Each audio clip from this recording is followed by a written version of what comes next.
Alhamdulillahirobbil alamin. Dan untuk kesempatan pagi hari ini kita akan membahas surat An-Nahl yang diterapkan di kepresidenan. Surah An-Nahl ayat 14 sampai 15. Saya percaya dan yakin, saya optimis, tapi kita harus waspada karena kita sangat kaya. Kita menguasai mineral-mineral yang sangat strategis yang dibutuhkan oleh banyak negara. Karena itu beberapa rencana kita hilirisasi tidak berkenan di banyak negara. Tapi kita tidak ada pilihan. Masa ratusan tahun kita harus jual kekayaan kita sebagai bahan mentah? Kita tidak mau. Kita mau karunia Tuhan itu boleh dibeli dengan harga yang benar, supaya kita punya nilai tambah bisa dipakai untuk mensejahterakan rakyat kita. Hilangkan kemiskinan, hilangkan kelaparan. Itu tema dunia sekarang. Kemudian ke arah menjaga lingkungan hidup kita. Kita nanti berada di garis depan. Saya katakan Indonesia mungkin satu-satu negara, mungkin dengan Brazil dan Kongo, kita diberi karunia oleh Tuhan, kita akan mampu. Semua bahan bakar kita green, semua bahan bakar kita dari tanaman, dan kita akan swasembada energi, dan kita akan swasembada pangan dalam waktu yang lebih singkat daripada yang saya perkirakan. Saya beri target 4 sampai 5 tahun. Ternyata bisa lebih cepat. Dan saya percaya dan saya yakin NTT tadi kita robah dari hanya laporan gubernur hanya 300.000 hektar yang sekarang bisa diairi, potensi 4 juta hektar, luar biasa. Dan ini bisa dan ini akan kita kerjakan. Apalagi pemimpin harus berani punya tujuan, harus berani punya sasaran yang tinggi, jangan sasaran yang rendah. Saya diejek lagi, Prabowo bisa aja dia ngomong mau pertumbuhan 8%. Saudara-saudara, saya selalu mengutip Bung Karno. Bung Karno mengajarkan dari dulu, gantungkan cita-citamu setinggi langit. Kalau kau tidak sampai ke langit, minimal kau jatuh di antara bintang-bintang. Si target yang rendah, cukuplah, tidak usah repot-repot, ya kan? Target saya kasih target, kalau sekarang 5%, 5,5%, ya sudah 6% sajalah. Jangan-jangan nggak sampai 6% gitu. Tapi saya hitung angka-angka, saya percaya, saya yakin kita mampu sampai 8%. Kebocoran-kebocoran kita, kalau kita hemat, kalau pemerintah itu ketat, bersih, efisien, saya yakin bisa.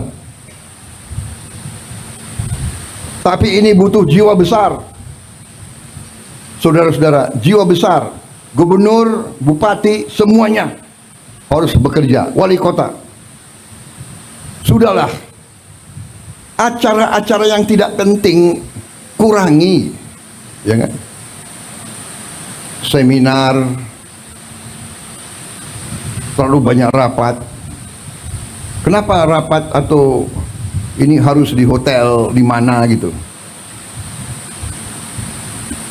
Saudara-saudara, hitungan kita perjalanan luar negeri saja itu, Indonesia ini perjalanan luar negeri pejabat-pejabat $3 miliar. Saya minta dikurangi 50% saja. Kalau bisa dikurangi 50%, artinya kita bisa menghemat 15T. 15T itu berapa bendungan, berapa irigasi, berapa SD bisa kita perbaiki, berapa anak sekolah bisa kita kasih makan. Tolonglah ya para menteri, puasa dulu.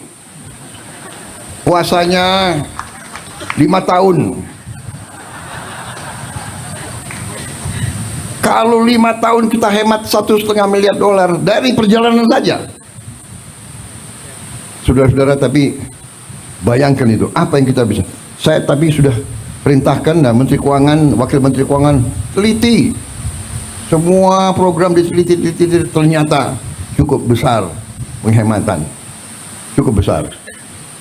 Jadi saya mohon juga para gubernur terpilih, bupati terpilih, ya, ketat, efisien, kurangi yang bersifat tidak kritis. Kritis untuk kepentingan rakyat, kritis kepentingan langsung. Solusinya bagaimana? Ya. Kepada Bapak Presiden, di mana kami membersamai perjuangan Bapak untuk 2 hal. Bapak selalu menggelorakan tentang visi kedaulatan Indonesia, dan Bapak selalu menyuarakan pentingnya gerakan memakmurkan atau masyarakat adil makmur yang merata bagi seluruh rakyat Indonesia. Milad dan Tanwir kali ini memang kami angkat temanya menghadirkan kemakmuran untuk semua. Semangatnya satu, bahwa kemakmuran sebagai kondisi sejahtera lahir dan batin, dan negeri tanah tercinta yang kaya raya ini dikelola menjadi negeri yang makmur, ada dalam spirit 3 hal. Satu, cita-cita nasional, yakni mewujudkan Indonesia yang bersatu, berdaulat, adil, dan makmur. Yang kedua, secara sosio-historis, masyarakat Indonesia mengenal kata gemah ripah loh jinawi, negeri yang aman, damai, dan penduduknya sejahtera lahir dan batin. Yang ketiga, dalam perspektif Islam ada konsep baldatun thayyibatun wa rabbun ghafur, yang dalam surat Saba disebutkan laqad kana lisyabai fi maskanihim ayah, jannatani an yamini washimal, kulu min rizki rabbikum washkuru lah, baldatun thayyibatun wa rabbun ghafur. Sungguh pada negeri Saba, di tempat mereka berada, ada tanda-tanda kekuasaan Allah. Di kanan kirinya tanah yang subur makmur, dan mereka diperintahkan Tuhan, makanlah dari apa yang Allah rezekikan kepadamu, dan bersyukurlah. Negerimu adalah negeri yang baik, dan Tuhanmu adalah Tuhan yang Maha Pengampun. Yang keempat, dalam perspektif kelahiran dan perkembangan Indonesia, singkat saja saya menyampaikan, pertama, bahwa keadilan harus kemakmuran harus disertai dengan keadilan untuk semua. Soekarno ketika pidato 1 Juni mengatakan, Indonesia milik semua, bukan milik satu orang, bukan milik satu orang kaya, tetapi satu Indonesia untuk semua. Muhammad Hatta ketika merumuskan pasal 33 yang selalu Bapak sampaikan, mengatakan bahwa pasal 33 adalah politik kemakmuran ekonomi dan kesejahteraan sosial yang menjadi sendi dasar dari ekonomi yang dia sebut ekonomi terpimpin, di mana pemerintah hadir untuk mensejahterakan rakyat bagi kemakmuran seluruhnya. Dan bahkan beliau mengatakan pasal 33 secara fundamental berbeda dengan paham individualisme dan liberalisme. Yang ketiga, saya kutip dari buku Bapak yang diberikan kepada saya waktu di Jogja. Ada 3 buku. Satu yang saya sudah baca sampai selesai, Paradoks Indonesia dan Solusinya. Pak Prabowo mengatakan bahwa membangun Indonesia, menyelamatkan negara, membangun kemakmuran, dan mengurangi kemiskinan memerlukan pemerintah sebagai pelopor. Pemerintah bukan wasit, tetapi pemerintah harus berperan sebagai pelopor yang berbeda paham dengan paham neoliberal, karena kita menganut paham ekonomi konstitusi. Bahkan Bapak mengatakan bahwa terlalu lama kekayaan Indonesia dibawa keluar, saatnya dibawa ke negeri sendiri. Dan karena itu nanti saya juga akan berbagi buku saya tentang gerakan Islam berkemajuan yang sama tebalnya dengan buku Bapak. Dan saya kutip pendapat Pak Prabowo itu di halaman 606 dan 513. Alhamdulillahirabbil alamin. Dan untuk kesempatan pagi hari ini kita akan membahas surat An-Nahl yang diterapkan di kepresidenan.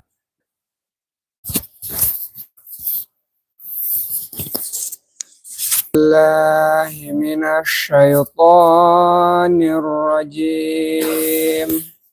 A'udzu billahi minasyaitonir rajim. Bismillahirrahmanirrahim. Bismillahirrahmanirrahim.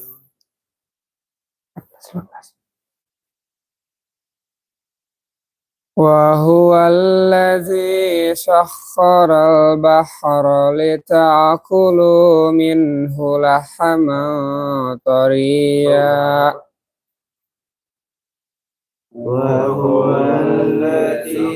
Saharal bahra litakulu minhu lahman tariya Lahaman tariya wa tastakhriju minhu hilyatan talbasunaha.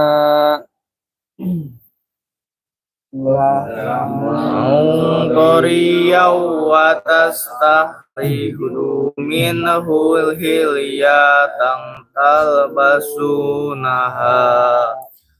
Wa taral fulka mawakhira fihi walitabtaghu min fadlihi wa la'allakum tashkurun. Wa taral fulka mawahira fihi walitabtagu min fadlihi wa la'allakum tashkurun. Wa alqa fil ardi rawasiya an tamida bikum wa anhara wa subulan la'allakum tahtadun. Wa alqa fil ardi rawasiya an tamida bikum wa anhara wa subulan la'allakum tahtadun. Sadaqallahul azim. Sadaqallahul azim. Atas nama Allah yang Maha Pengasih dan lagi Maha Penyayang. Dan dialah yang menundukkan lautan, agar kamu dapat memakan daging yang segar darinya. dan kamu mengeluarkan perhiasan yang kamu pakai. Kamu melihat perahu berlayar padanya, dan agar kamu mencari sebagian karunia-Nya, dan agar kamu bersyukur. Dan Dia menancapkan gunung di bumi, agar bumi itu tidak goncang bersama kamu.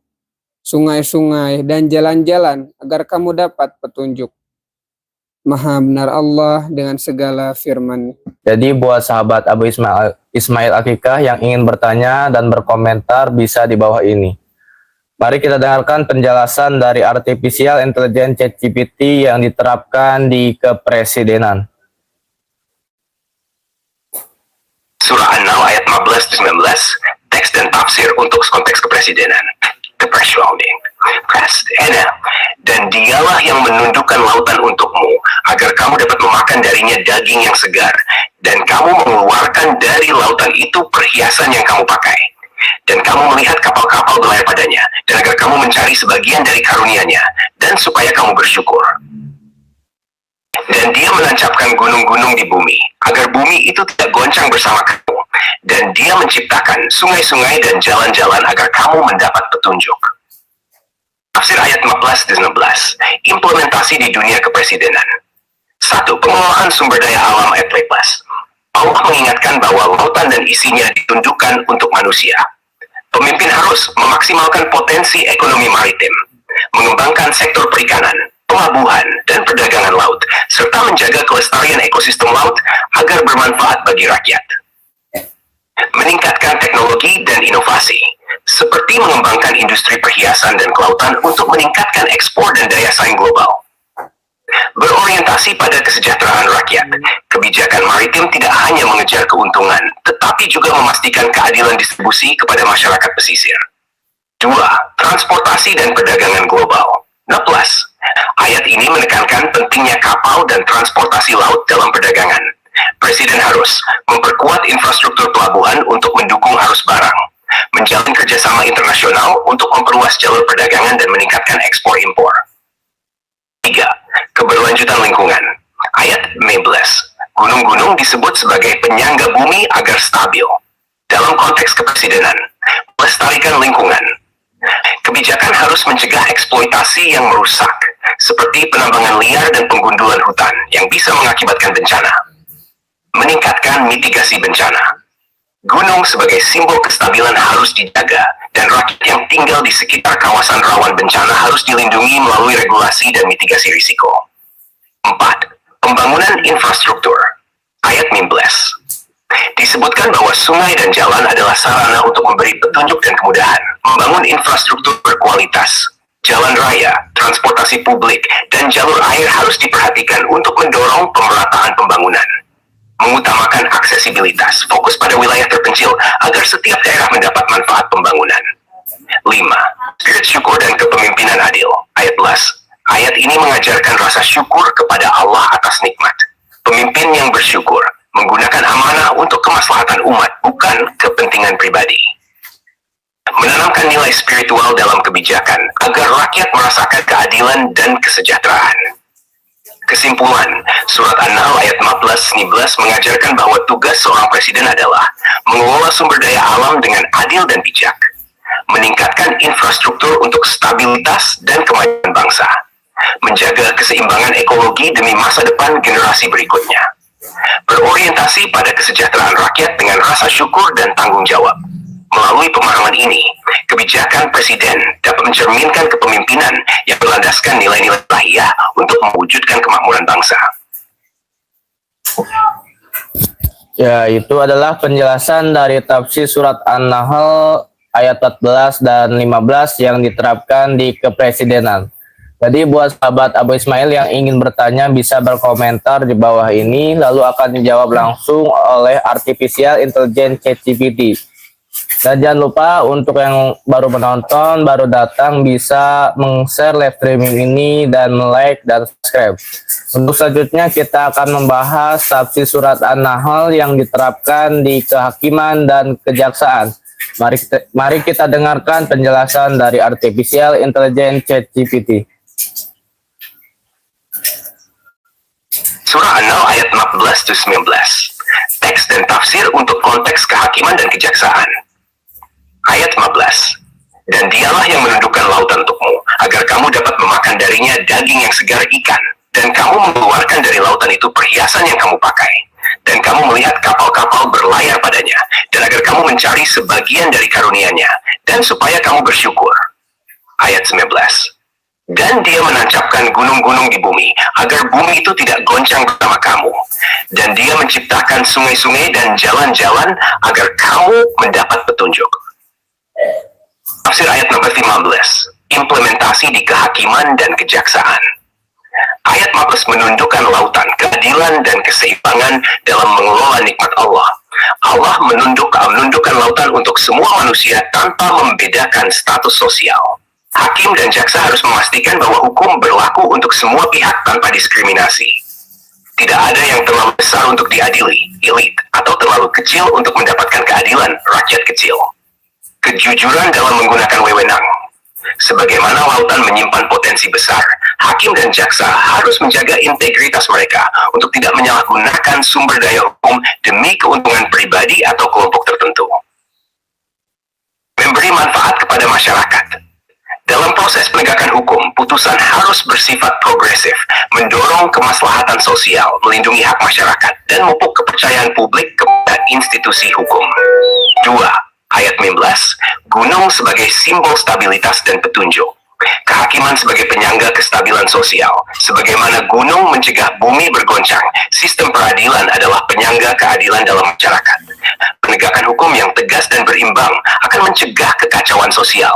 Contoh, menindak tegas kasus korupsi, penyalahgunaan kekuasaan, atau pelanggaran hak asasi manusia yang dapat merusak tatanan negara. Konsistensi dalam menetapkan hukum. Gunung adalah simbol keteguhan dan kekokohan. Hakim dan jaksa harus konsisten dalam menerapkan prinsip hukum berdasarkan konstitusi dan syariat, tidak goyah oleh tekanan politik, kekuasaan, atau uang. 3. Sungai dan jalan sebagai petunjuk. Transparansi dalam proses hukum. Sebagaimana sungai dan jalan memberikan arah yang jelas, lembaga kehakiman dan kejaksaan harus menyediakan mekanisme yang transparan, dapat diakses publik, dan tidak berbelit-belit. Contoh, memperbaiki sistem peradilan yang memudahkan rakyat mendapatkan keadilan tanpa biaya tinggi, atau prosedur yang rumit. Pedoman hukum yang jelas. Keputusan hakim harus berbasis pada hukum yang jelas, adil, dan mengacu pada prinsip moral yang benar, sehingga menjadi petunjuk bagi masyarakat untuk memahami konsekuensi hukum. Syukur sebagai landasan integritas. Ayat 16. Hakim dan jaksa sebagai amanah ilahi. Nikmat jabatan sebagai hakim dan jaksa adalah amanah dari Allah. Syukur atas amanah ini harus diwujudkan melalui pelaksanaan tugas dengan profesionalisme, kejujuran, dan ketakwaan. Menolak suap dan godaan korupsi adalah bentuk syukur atas amanah besar ini. Memastikan hukum membawa manfaat. Penegakan hukum harus mencerminkan rasa syukur atas sumber daya yang Allah titipkan, seperti kebijakan yang melindungi hak-hak rakyat dan mencegah kerusakan sosial. 5. Menghindari goncangan. Kehakiman sebagai stabilisator konflik. Sebagaimana gunung menjaga stabilitas bumi, sistem hukum harus menjadi penyelesai konflik secara adil, mencegah pertikaian dan perpecahan di masyarakat. Contoh, peran mediasi dalam menyelesaikan sengketa dengan adil tanpa merugikan salah satu pihak. Melawan praktik ketidakadilan. Hakim dan jaksa harus melawan segala bentuk manipulasi hukum yang dapat meruntuhkan kepercayaan rakyat kepada lembaga hukum. Kesimpulan surah An-Nahl ayat 15-15 memberikan prinsip penting untuk diterapkan dalam kehakiman dan kejaksaan. 1. Keadilan yang menyeluruh. Penegakan hukum harus inklusif dan tidak diskriminatif. 2. Integritas dan stabilitas hukum. Hakim dan jaksa harus menjadi simbol keteguhan dalam menjaga kestabilan sosial. Transparansi dan petunjuk hukum. Proses hukum harus transparan, jelas, dan mengarahkan masyarakat pada pemahaman yang benar tentang keadilan. 4. Syukur sebagai landasan moral. Jabatan di lembaga hukum harus dijalankan dengan rasa tanggung jawab kepada Allah dan masyarakat. Dengan menerapkan nilai-nilai ini, kehakiman dan kejaksaan dapat menjadi pilar kokoh yang menopang masyarakat yang damai dan sejahtera.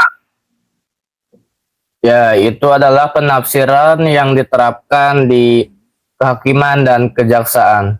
Jadi buat sahabat Abu Ismail Akikah yang ingin bertanya seputar kehidupan sehari-hari maupun di luar sehari-hari bisa ada permasalahan, bisa berkomentar di bawah ini dan akan dijawab langsung oleh Artificial Intelligence ChatGPT.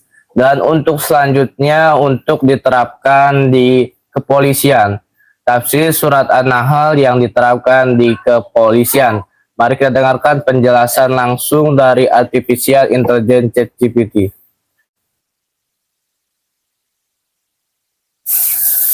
Surah An-Nahl ayat 16-19. Teks dan tafsir untuk konteks kepolisian. Ayat 14. Dan dialah yang menundukkan lalu untukmu, agar kamu dapat memakan darinya daging yang segar ikan, dan kamu mengeluarkan dari lautan itu perhiasan yang kamu pakai. Dan kamu melihat kapal-kapal berlayar padanya, dan agar kamu mencari sebagian dari karunia-Nya, dan supaya kamu bersyukur. Ayat 16. Dan dia menancapkan gunung-gunung di bumi agar bumi itu tidak goncang bersama kamu. Dan dia menciptakan sungai-sungai dan jalan-jalan agar kamu mendapat petunjuk. Tafsir ayat 14-19. Implementasi di kepolisian. Ayat 14. Menundukkan lautan. Manajemen tugas dengan kebermanfaatan dan tanggung jawab. Pengelolaan wewenang secara bijak. Sebagaimana Allah menundukkan lautan untuk kepentingan manusia, kepolisian diberi wewenang untuk menjaga keamanan dan ketertiban masyarakat. Tugas kepolisian harus dilakukan untuk kebaikan bersama, bukan untuk kepentingan pribadi atau kelompok tertentu. Setiap tindakan polisi, baik preventif maupun represif, harus mencerminkan kebermanfaatan bagi masyarakat luas. Melindungi kekayaan dan sumber daya masyarakat. Sama seperti lautan menyimpan potensi besar yang harus dijaga, kepolisian memiliki peran penting dalam mencegah dan menangani kejahatan yang merugikan sumber daya negara, seperti illegal fishing, penyelundupan, atau perdagangan manusia. Operasi yang dilakukan harus bertujuan melindungi kepentingan rakyat, khususnya di wilayah pesisir atau perbatasan. Rasa syukur melalui profesionalisme. Amanah menjaga keamanan adalah nikmat Allah. Polisi harus mensyukuri nikmat ini dengan menjalankan tugas secara profesional, adil, dan transparan. Penolakan terhadap korupsi, suap, dan penyalahgunaan wewenang adalah bentuk nyata rasa syukur kepada Allah. Ayat 15, gunung sebagai simbol stabilitas dan penjaga keseimbangan. Kepolisian sebagai penyangga stabilitas masyarakat. Sebagaimana gunung menjaga bumi dari goncangan, kepolisian memiliki tugas menjaga kestabilan sosial. Penanganan konflik sosial, demonstrasi, dan ancaman keamanan harus dilakukan dengan pendekatan yang adil dan tegas untuk mencegah kekacauan. Kepolisian harus menjadi penjaga harmoni antara masyarakat dan negara. Konsistensi dan keadilan dalam tindakan. Gunung adalah simbol keteguhan. Polisi harus konsisten dalam menegakkan hukum tanpa pandang bulu, baik terhadap masyarakat umum maupun pihak yang memiliki kekuasaan. Prinsip hukum harus menjadi pedoman utama dalam setiap tindakan kepolisian. 3. Sungai dan jalan sebagai petunjuk. Memberikan arah dan keamanan bagi masyarakat. Sungai dan jalan menghubungkan manusia dari satu tempat ke tempat lain, memberikan kemudahan dan petunjuk. Kepolisian harus menjalankan tugas dengan cara menyediakan rasa aman bagi masyarakat, khususnya di ruang publik, jalan raya, dan tempat strategis lainnya. Memberikan edukasi hukum agar masyarakat memahami dan menaati peraturan, meningkatkan aksesibilitas layanan hukum. Sama seperti jalan yang menghubungkan, kepolisian harus memastikan bahwa akses masyarakat kepada layanan hukum tidak terhambat. Contoh, membuka layanan pengaduan yang cepat dan transparan, serta memastikan perlindungan bagi korban kejahatan. 4. Syukur dalam penegakan hukum, ayat 11. Integritas sebagai bentuk rasa syukur. Polisi yang mensyukuri amanahnya akan menjalankan tugas dengan penuh tanggung jawab, menjaga integritas, dan menghindari penyalahgunaan jabatan. Syukur ini tercermin dalam upaya melindungi masyarakat dan menegakkan keadilan tanpa kompromi. Menjaga hubungan baik dengan masyarakat. Rasa syukur juga berarti membangun hubungan yang harmonis dengan masyarakat melalui pelayanan yang humanis dan pendekatan persuasif. 5. Menghindari goncangan sosial. Mencegah konflik dan kerusuhan. Sama seperti gunung yang mencegah bumi dari goncangan, kepolisian harus memiliki strategi pencegahan terhadap potensi konflik dan kerusuhan di masyarakat. Contoh, menerapkan pendekatan dialog dalam menangani konflik horizontal atau vertikal di masyarakat. Tindakan tegas terhadap pelanggar hukum. penanganan kejahatan yang merusak stabilitas masyarakat, seperti narkoba, terorisme, dan kejahatan terorganisir harus dilakukan secara tegas dan efektif untuk menjaga ketertiban umum. Kesimpulan Surah An-Nahl ayat 16 memberikan panduan moral dan praktis untuk kepolisian. 1. Manajemen wewenang yang bermanfaat. Polisi harus mengelola wewenangnya dengan orientasi kebermanfaatan untuk masyarakat. 2. Stabilitas sebagai prioritas. Kepolisian adalah penjaga kestabilan sosial dengan menegakkan hukum secara tegas dan adil. 3. Pelayanan yang transparan. Polisi harus memastikan aksesibilitas hukum bagi masyarakat dan memberikan perlindungan kepada semua pihak. 4. Integritas dan rasa syukur. Tugas kepolisian adalah amanah yang harus dijalankan dengan profesionalisme, kejujuran, dan rasa tanggung jawab. Dengan menerapkan nilai-nilai ini, kepolisian dapat menjalankan perannya sebagai penjaga ketertiban yang berorientasi pada kemaslahatan masyarakat dan ketakwaan kepada Allah. Ya, itu adalah penjelasan dari tafsir surat An-Nahl yang diterapkan di kepolisian. Dan buat sahabat Abu Ismail Akikah yang ingin bertanya bisa berkomentar di bawah ini. Dan untuk selanjutnya kita akan menjelaskan artificial intelligence, yaitu tentang penerapan yang diterapkan di perusahaan. Mari kita dengarkan penjelasan dari artificial intelligence ChatGPT. Surah An-Nahl ayat 14-15. Teks dan tafsir untuk peningkatan pendapatan dan kesejahteraan di perusahaan. Ayat 15. Dan dialah yang menundukkan lautan untukmu, agar kamu dapat memakan darinya daging yang segar. Dan kamu mengeluarkan dari lautan itu perhiasan yang kamu pakai. Dan kamu melihat kapal-kapal berlayar padanya, dan agar kamu mencari sebagian dari karunia-Nya, dan supaya kamu bersyukur. Ayat 19. Dan dia menancapkan gunung-gunung di bumi, agar bumi itu tidak goncang bersama kamu, dan dia menciptakan sungai-sungai dan jalan-jalan, agar kamu mendapat petunjuk. Tafsir ayat 14-19. Implementasi di perusahaan. Ayat 19. Pengelolaan potensi dan pemanfaatan sumber daya. 1. Manajemen sumber daya secara efektif. Makna tafsir. Allah menundukkan lautan dengan berbagai potensi yang bisa dimanfaatkan, mengajarkan pentingnya pengelolaan sumber daya secara efektif untuk mencapai manfaat maksimal. Penerapan, perusahaan harus memanfaatkan semua sumber daya yang dimiliki, modal, tenaga kerja, teknologi dengan efisien untuk menghasilkan produk atau layanan yang berkualitas. Inovasi harus terus dikembangkan agar potensi perusahaan dapat digunakan secara optimal, sebagaimana manusia terus mengeksplorasi laut untuk memanfaatkan kekayaannya. 2. Diversifikasi produk dan layanan. Makna tafsir, daging segar dan perhiasan dari lautan menunjukkan keberagaman hasil yang dapat dimanfaatkan. Hal ini menjadi pelajaran tentang diversifikasi untuk menciptakan nilai tambah. Penerapan, perusahaan perlu mengeksplorasi peluang baru dan menciptakan portofolio produk atau layanan yang beragam untuk meningkatkan pendapatan. Contoh, perusahaan teknologi dapat mengembangkan aplikasi tambahan di sektor lain, sementara perusahaan makanan bisa menciptakan lini produk premium. 3. Pentingnya kolaborasi dan logistik. Makna tafsir, kapal-kapal yang berlayar di lautan menunjukkan pentingnya kolaborasi dan sistem distribusi dalam pencapaian ekonomi.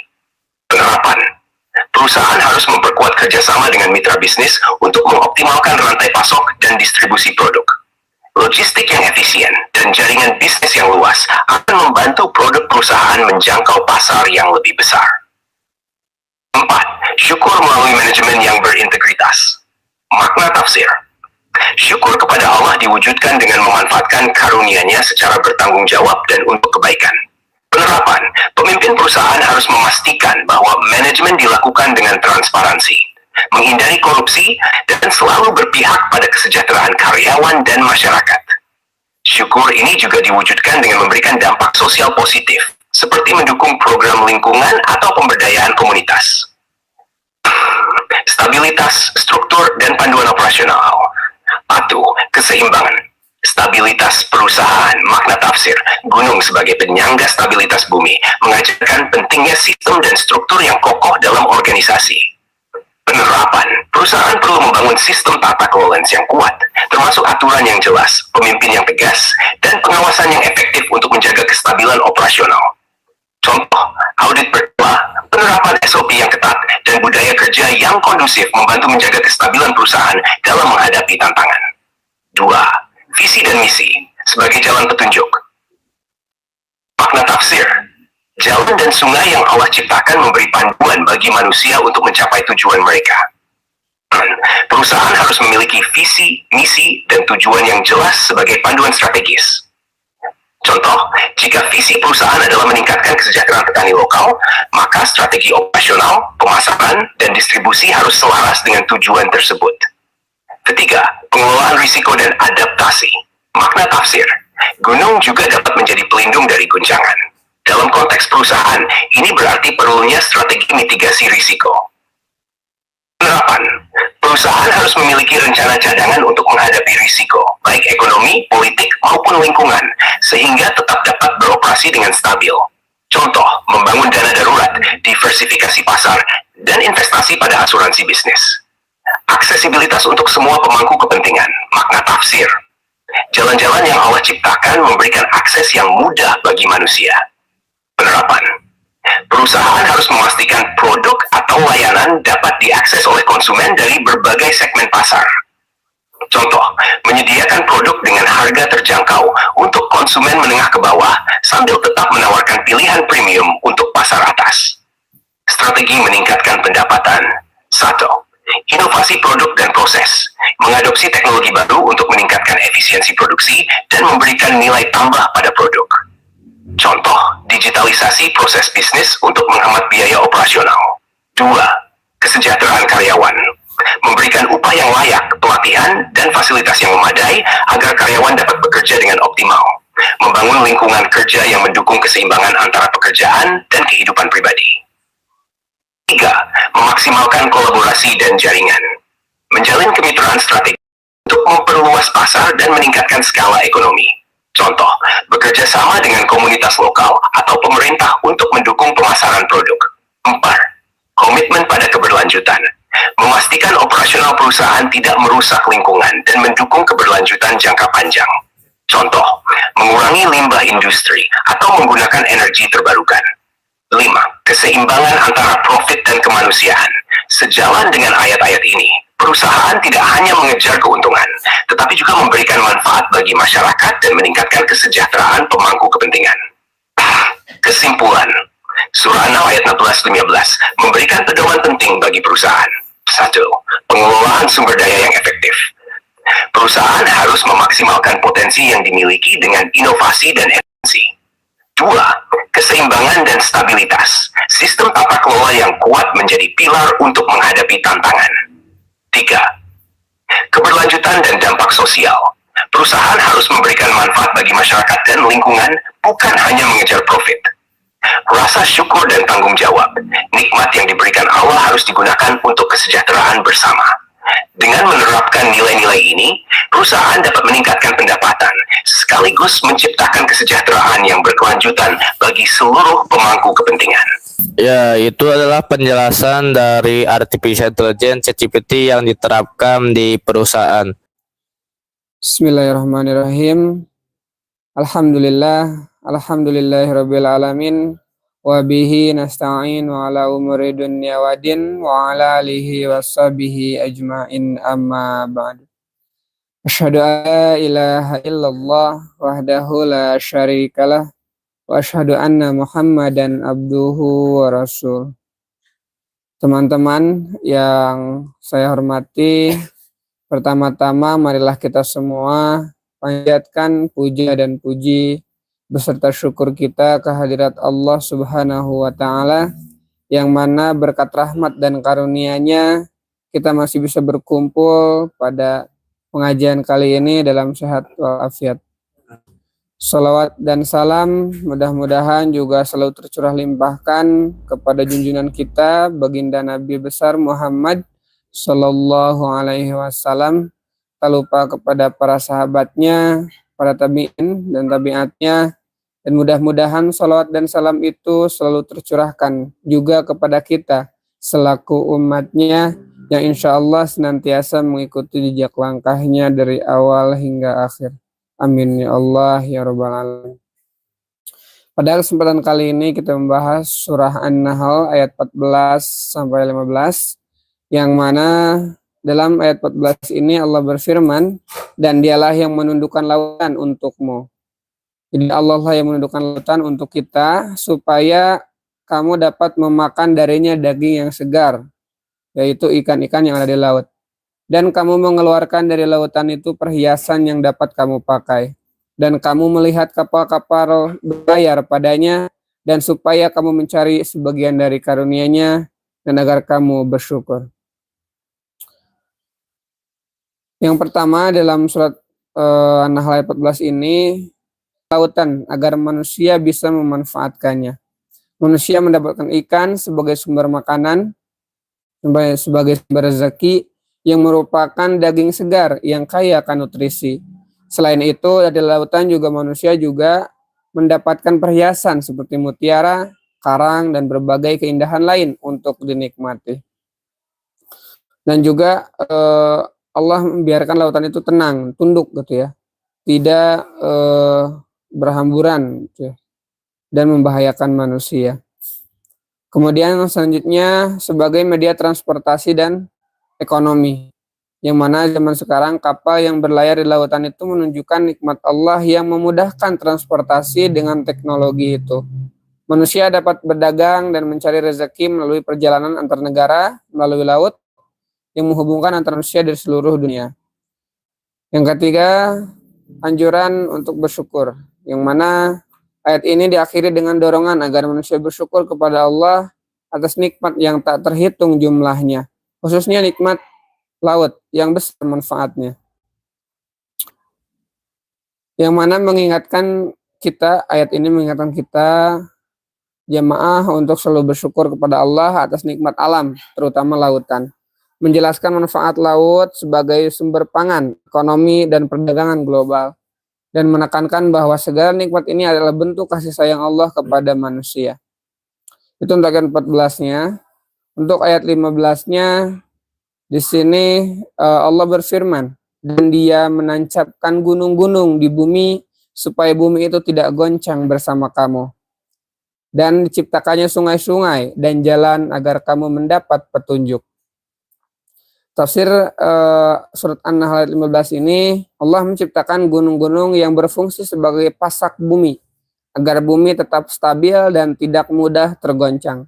Hal ini menunjukkan kehebatan Allah dalam menciptakan keseimbangan alam semesta. Yang kedua, nikmat aliran air. Sungai-sungai adalah salah satu bentuk kasih sayang Allah untuk menopang kehidupan. Sungai menjadi sumber air untuk diminum, mengairi ladang, dan menunjang kebutuhan hidup manusia. Yang ketiga, sebagai jalan dan petunjuk. Allah menciptakan jalan-jalan, baik berupa jalur alami maupun buatan, sebagai sarana petunjuk untuk manusia, yang mana jalan-jalan ini menghubungkan wilayah, memudahkan perjalanan, dan menjadi tanda kebesaran Allah Subhanahu wa Ta'ala. Jadi, untuk kesimpulannya, yang pertama, kesyukuran atas nikmat Allah. Kedua, ayat ini mengajarkan kita untuk senantiasa bersyukur atas segala nikmat Allah yang mencakup lautan, gunung, sungai, dan jalan-jalan. Nikmat ini seringkali kita abaikan, padahal sangat vital bagi kehidupan manusia. Yang kedua, keseimbangan alam sebagai tanda kebesaran Allah. Allah menciptakan segala sesuatu dengan hikmah dan tujuan. Keseimbangan alam termasuk stabilitas bumi dan manfaat lautan adalah tanda keagungan Allah yang harus kita renungkan. Yang ketiga, kewajiban manusia memanfaatkan nikmat dengan bijak. Lautan dan daratan adalah amanah bagi manusia. Kita harus menjaga dan memanfaatkannya sebagai sumber daya alam dengan bijak, tidak merusak dan tidak mengeksploitasi secara berlebihan. Yang keempat, ajaklah teman-teman kita dan yang lainnya untuk bersyukur, yang mana Allah SWT telah memberikan nikmat-nikmatnya kepada kita secara halal dan baik. Dan kita harus juga menjaga lingkungan dan terus mendekatkan diri kepadanya sebagai bentuk ibadah. Itu saja yang bisa saya sampaikan. Terima kasih. Alhamdulillahirabbil alamin. kita sudah membacakan ayat suci Al-Quran surat An-Nahl ayat 13, 14, dan 15 dan beserta tafsirnya oleh A. Ilyas. Dan untuk selanjutnya kita akan mendengar pertanyaan dari teman-teman yang sedang ada di Kucuci Laundry Kiloan. Mari kita dengarkan pertanyaan yang pertama, yaitu dari Julpa.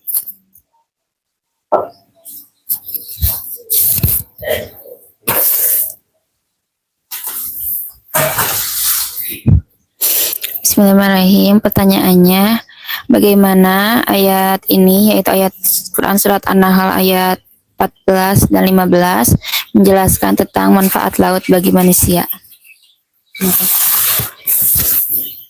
Ya, itu adalah pertanyaan dari Julpa. Mari kita dengarkan penjelasan dari Artificial Intelligence ChatGPT.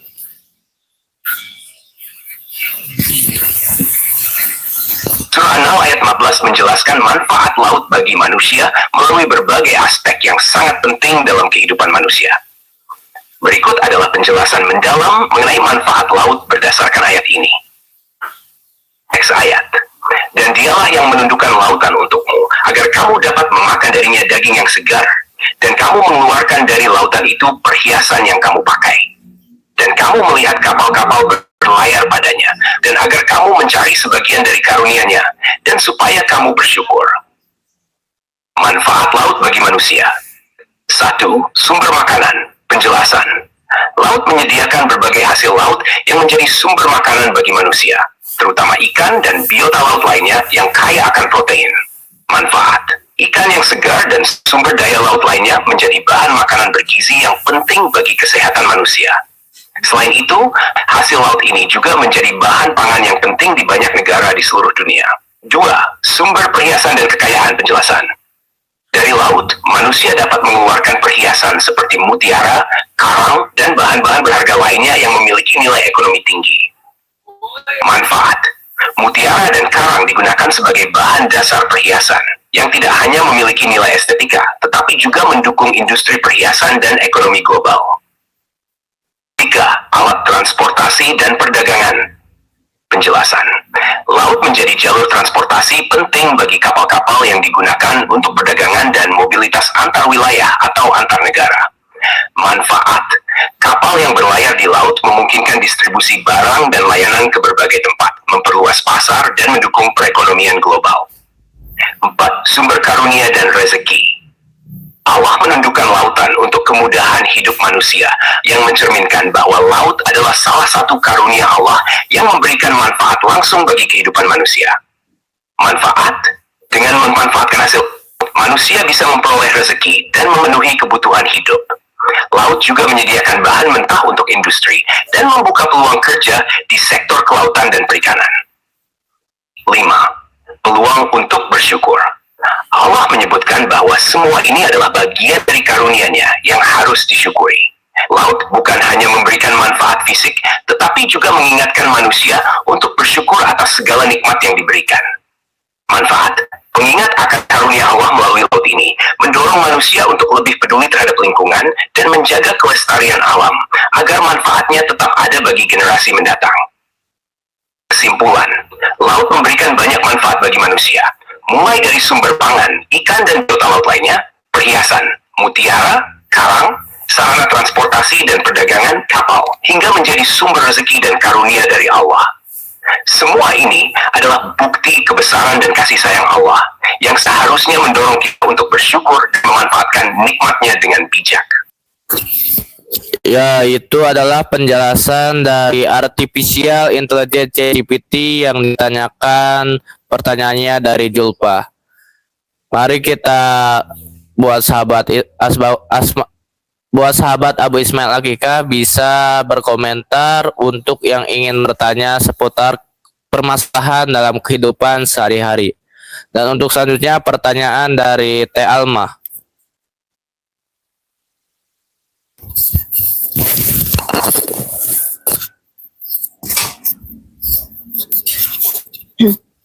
Mengapa keberagaman dan kelimpahan yang disebutkan dalam kedua ayat ini tidak selalu mendorong manusia untuk bersyukur? Ya, itu adalah pertanyaan dari Teh Alma. Mari kita dengarkan penjelasan dari Artificial Intelligence ChatGPT. Keberagaman dan kelimpahan yang disebutkan dalam surah An-Nahl ayat 15-16 tidak selalu mendorong manusia untuk bersyukur karena beberapa faktor yang mencerminkan kondisi psikologis dan sosial manusia. Meskipun Allah telah menciptakan alam dengan segala keberagaman dan kelimpahannya untuk memenuhi kebutuhan manusia, kenyataannya tidak semua orang merespons dengan rasa syukur. Berikut adalah beberapa alasan mengapa hal ini bisa terjadi. 1. Keserakahan dan ketidakpuasan. Banyak manusia yang tidak merasa cukup dengan apa yang telah diberikan Allah. Meskipun Allah telah menyediakan berbagai macam sumber daya melimpah, sebagian orang terus-menerus menginginkan lebih tanpa merasa puas. Contoh, seseorang yang memperoleh cukup rezeki dari laut, misalnya, masih merasa bahwa ia perlu lebih banyak lagi, dan tidak pernah merasa puas dengan apa yang telah diberikan. Lupa atau tidak menyadari sumber nikmat. Manusia seringkali terlena dengan kehidupan duniawi dan lupa bahwa segala kelimpahan yang ada adalah pemberian Allah. Mereka lebih fokus pada usaha atau kemampuan mereka sendiri daripada menyadari bahwa semua itu berasal dari Allah. Contoh, ketika seseorang mengandalkan kerja kerasnya dalam memperoleh kekayaan dari laut, ia mungkin lupa untuk bersyukur kepada Allah yang menciptakan laut dan menyediakan segala yang ada di dalamnya. 3. Keterasingan dari nilai spiritual. Bagi sebagian orang, keberagaman dan kelimpahan dunia tidak memiliki dimensi spiritual. Mereka lebih mengutamakan keuntungan materi tanpa melihatnya sebagai bentuk karunia dari Allah. Contoh, perusahaan yang mengeksploitasi sumber daya alam dengan cara yang merusak lingkungan tanpa menyadari bahwa semua itu merupakan titipan yang harus dijaga dan digunakan dengan bijak. 4. Ujian dari kelimpahan. Dalam beberapa kasus, kelimpahan itu sendiri bisa menjadi ujian bagi manusia. Ketika seseorang diberi kelimpahan, ia seringkali menjadi terlena atau sombong dan merasa tidak membutuhkan Allah lagi. Contoh, seseorang yang telah mencapai kesuksesan besar mungkin merasa bahwa ia tidak membutuhkan bantuan atau pertolongan Allah yang dapat membuatnya lupa untuk bersyukur. 5. Pola pikir materialistis. Banyak orang cenderung melihat keberagaman dan kelimpahan hanya dari sudut pandang materialistis, yang menganggap segala sesuatu sebagai barang yang dapat dimiliki, dikendalikan, atau dieksploitasi. Hal ini menghalangi mereka untuk memahami bahwa semua itu adalah nikmat yang diberikan Allah dan seharusnya disyukuri dan dijaga. Contoh, laut yang kaya dengan sumber daya seringkali dieksploitasi secara berlebihan untuk keuntungan pribadi atau kelompok, tanpa memikirkan dampak jangka panjang bagi lingkungan atau masyarakat. 6. Lupa akan tanggung jawab sebagai khalifah. Allah telah menundukkan alam bagi manusia dan menjadikan mereka sebagai khalifah, pemimpin di bumi. Namun, banyak manusia yang melupakan tanggung jawab ini dan hanya fokus pada manfaat pribadi. Sebagai akibatnya, mereka tidak bersyukur dan tidak menjaga kelimpahan yang diberikan. Contoh, penebangan hutan secara liar atau pencemaran laut sebagai akibat dari eksploitasi sumber daya alam tanpa pertimbangan tanggung jawab moral untuk menjaga kelestarian lingkungan. Kesimpulan, meskipun keberagaman dan kelimpahan alam yang disebutkan dalam surah An-Nahl ayat 14-19 seharusnya mendorong manusia untuk bersyukur, kenyataannya banyak faktor yang menghalangi mereka untuk merespons dengan rasa syukur. Keserakahan, ketidakpuasan, pola pikir materialistis, dan kelalaian terhadap tanggung jawab spiritual dapat menghalangi manusia untuk menyadari dan menghargai nikmat yang diberikan oleh Allah. Oleh karena itu, penting bagi kita untuk selalu merenung, menyadari sumber nikmat, dan bersyukur atas segala karunia-Nya. Ya, itu adalah jawaban dari pertanyaan yang ditanyakan oleh Teh Alma. Dan buat sahabat Abu Ismail Akika yang ingin bertanya bisa berkomentar di bawah ini. Mari kita dengarkan pertanyaan yang selanjutnya, yaitu pertanyaan dari Teh Kamila.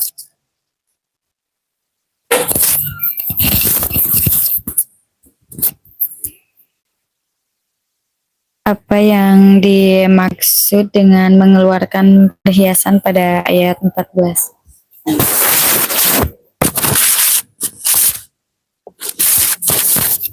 Mari kita dengarkan penjelasan dari Artificial Intelligence yang ditanyakan oleh Teh Kamila, yaitu apa yang dimaksud dengan mengeluarkan perhiasan pada ayat 14.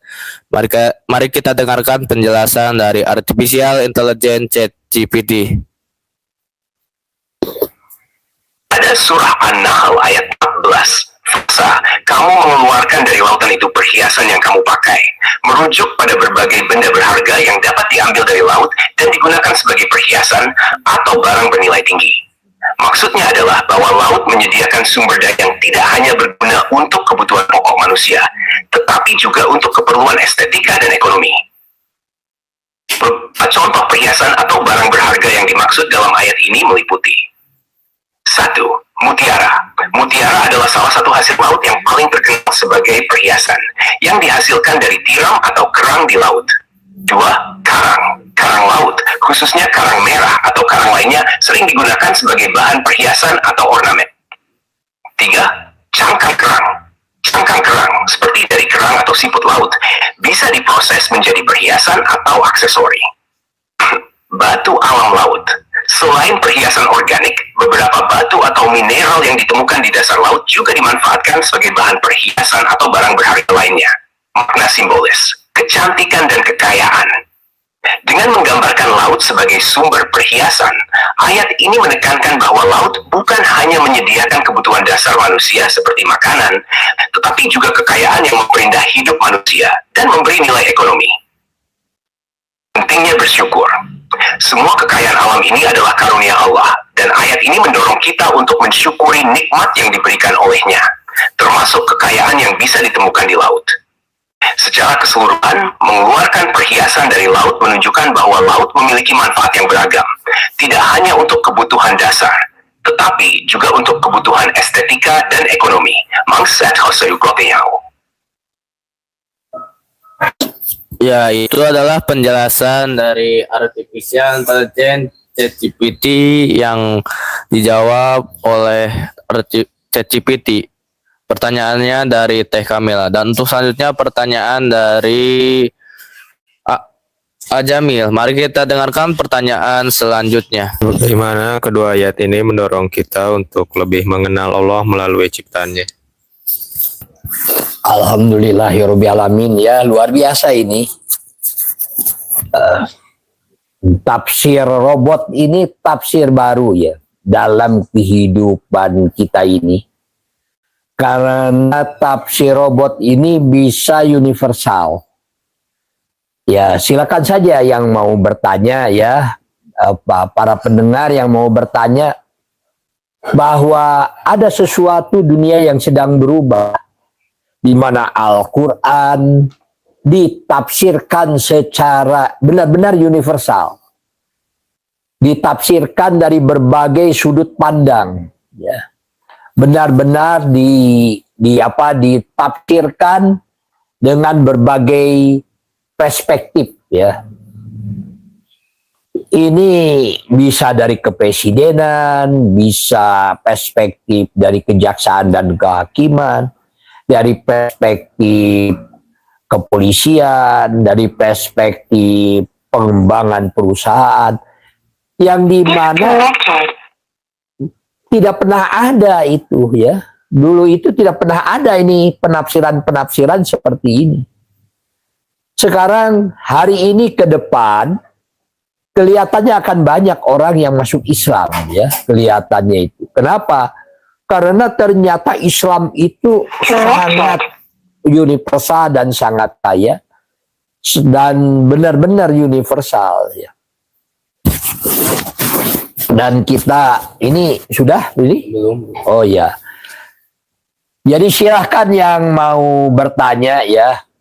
Ini masih berada di Cuci Saloniki Loan ya, di Jalan Celedug. Ya, di belakang Bank Muamalat, di mana kami menerima siapa saja orang-orang yang kurang mampu, yang ingin melanjutkan, ingin menjadi sarjana atau S1, boleh tinggal di rumah kami di sini, ya, boleh tinggal bersama-sama. Ini kalau penuh biasanya ada 43 anak. kalau penuh itu. Dan ini dibagi dua. Satu di Jalan Cerdug, ya, di belakang Bank Muamalat, Garut, Jawa Barat. Dan kedua adalah di Jalan Oto Iskandar Dinata, ya, yaitu di Tarogong, Jalan Otista. Di sana ada perusahaan atau rumah makan yang bernama Raja Sate. Nah, kami menciptakan sebuah perusahaan itu adalah diperuntukkan untuk orang-orang yang ingin melanjutkan pendidikan sampai jadi sarjana. Boleh tinggal di rumah kami di sini. Lalu belajar Al-Quran setiap hari, memperbaiki akhlak kita, ya, memperbaiki cara pandang kita. Bagaimana kita harus keluar, ya. Yang tadinya miskin itu harus menjadi kaya. Yang tadinya kurang mampu menjadi mampu. Yang tadinya tidak berilmu menjadi berilmu. Dan tujuan kami adalah menciptakan sebuah perusahaan ini adalah supaya anak-anak ini yang tinggal di rumah kami, sederhana sebetulnya, terbiasa melakukan sholat berjamaah sebagai rasa syukur kepada Allah Subhanahu wa Ta'ala yang telah menciptakan dirinya dan telah membuka peluang dirinya untuk maju dan bisa lanjutkan ke S1. Tujuan akhirnya apa? Tujuan akhirnya adalah dahulukan pelayanan itu kepada Allah. Yang kedua adalah dahulukan pelayanan terhadap waktu. Jadi pelayanan itu adalah yang terbaik, dahulukan pelayanan kepada Allah. Kenapa harus didahulukan pelayanan kepada Allah? Karena Allah itu maha kaya. Allah itulah yang maha pemberi. Allah lah yang menjadikan seseorang itu sehat atau yang menjadikan seseorang itu sakit. Allah lah maha segala-galanya. Maka tatkala azan berkumandang, semua yang tinggal di rumah kami itu diwajibkan untuk sholat berjamaah. Meskipun memang orang-orang yang miskin, orang-orang yang tidak meyakini kepada Allah sebagai maha pemberi rezeki, sulit sekali meyakini bahwa sholat berjamaah itu banyak berkahnya.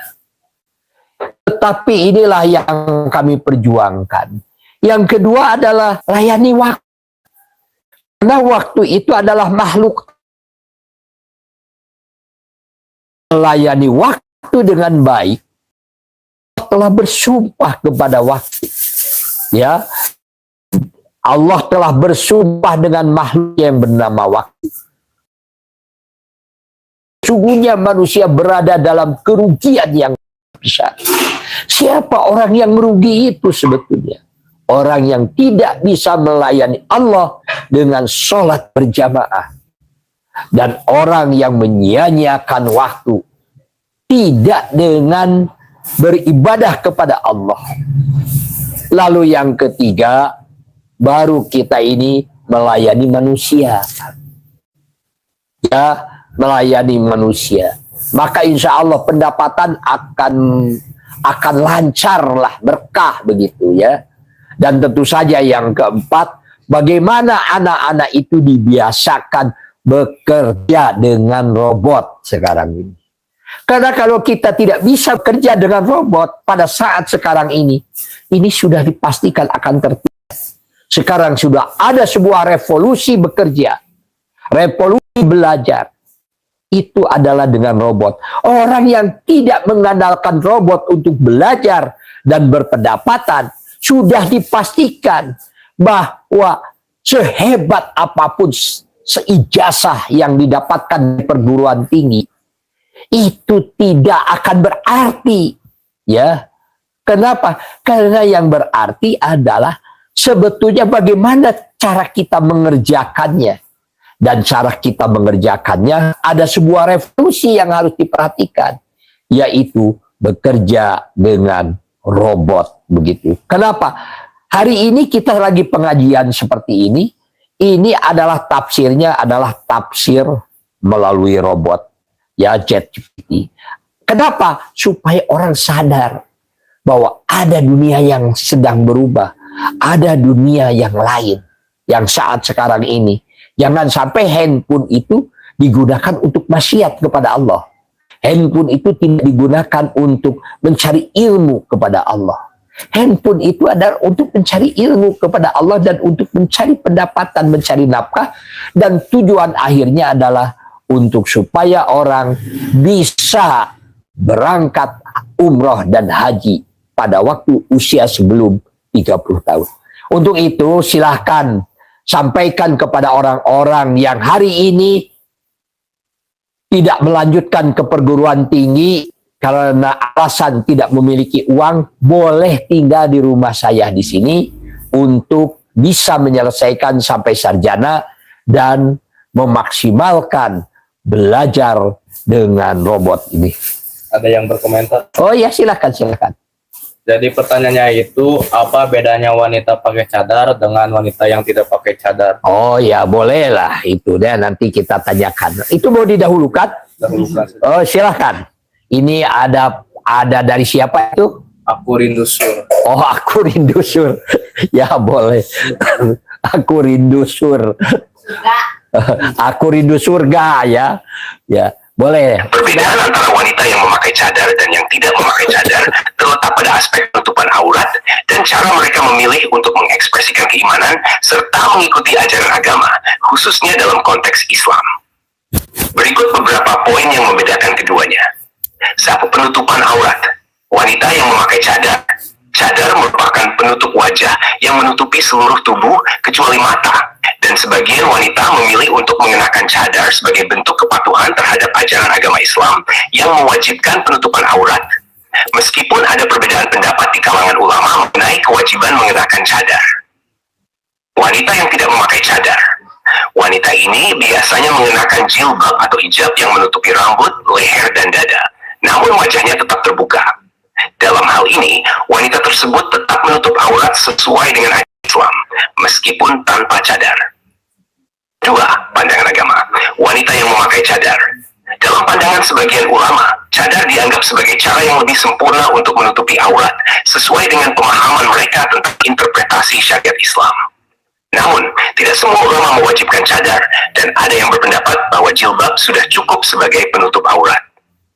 Wanita yang tidak memakai cadar.